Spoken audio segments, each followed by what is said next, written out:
అన్నారు ఏపీ ప్రభుత్వ whip MLA Yarlagadda Venkatrao. ఇక రైతులపై విత్తనాల భారం పడకుండా రాయితీపై విత్తనాలు అందిస్తామన్నారు. కృష్ణా జిల్లా గన్నవరంలో రైతు సదస్సులో ఎమ్మెల్యే పాల్గొన్నారు. ఇక 100% రాయితీపై మినుములు VBN 8 రకం సంచులను ఎమ్మెల్యే పంపిణీ చేశారు. వైసీపీ ప్రభుత్వంలో రాష్ట్రానికి తీరని అన్యాయం జరిగిందని అన్నారు. రాష్ట్ర వ్యాప్తంగా జరుగుతున్న రెవెన్యూ సదస్సులను వినియోగించుకోవాలని కోరారు.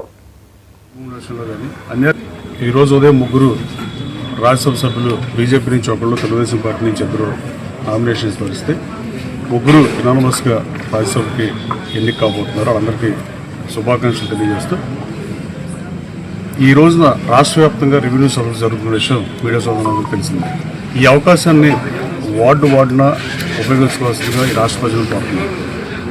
గతంలో అన్యాక్రాంతమైన ప్రభుత్వ భూముల విషయంలో కానీ, అన్యాక్రాంతమైన ప్రైవేట్ వ్యక్తుల భూముల విషయంలో కానీ ప్రజల ధనమాన ప్రాణాలని గాలికి వదిలేసి వాళ్ళకి అధికారం వస్తే రాష్ట్రానికి వాళ్ళకి మంచి జరిగింది తప్ప రాష్ట్రానికి తీరని అన్యాయం జరిగింది.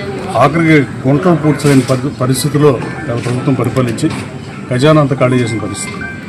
అయినా ఈ ఎన్డీఏ ప్రభుత్వంలో చంద్రబాబు గారి సారథ్యంలో అభివృద్ధి సంక్షేమం రెండు క్రియేట్ చేస్తూ అవకాశాలని యువతకు ఉపాధి అవకాశాలు కల్పిస్తే పరిశ్రమల లక్ష్యంగా పనిచేస్తూ TCSని కానీ, రిలయన్స్ని కానీ అలా అన్ని కంపెనీలు తీసుకొచ్చి ఇప్పటికీ 20 లక్షల ఉద్యోగాలు ఇస్తానని హామీ ఇచ్చాడు. ఆ దిశగా పనిచేస్తున్న పరిస్థితి.